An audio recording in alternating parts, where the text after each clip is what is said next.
The next thing we need to do is to tell the whole truth about trade. Now, to be fair, both candidates have had some very interesting things to say about trade in this election. And they've said we're not getting a fair deal, we need to change the trade laws. Hillary thinks we need to change NAFTA, put labor and environmental standards in the trade bill, have one person publicly responsible for trade enforcement that makes a report every month. But the reason you should support her position is that she has told you the whole truth about trade, which is that you will never get control of the trading system in America as long as we are running these big deficits. And let me explain why.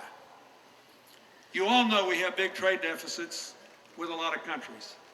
In order, they are China, Japan, Korea, and the oil exporters. It changes. Some months it's Saudi Arabia or Canada or Mexico, Venezuela. But the people that sell us oil always have the fourth biggest trade surplus with us.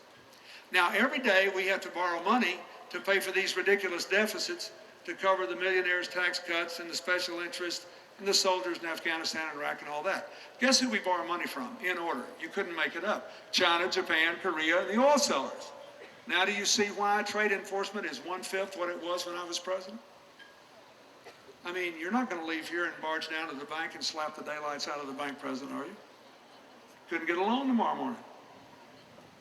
This is not China's fault, or Japan's fault, or Korea's fault. It is America's fault.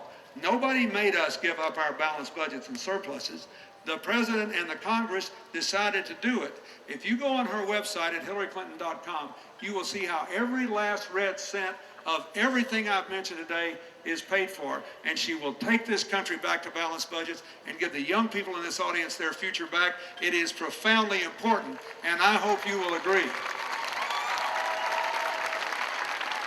You cannot be, in a globally interdependent world, you cannot be an effective social progressive unless you're a fiscal conservative.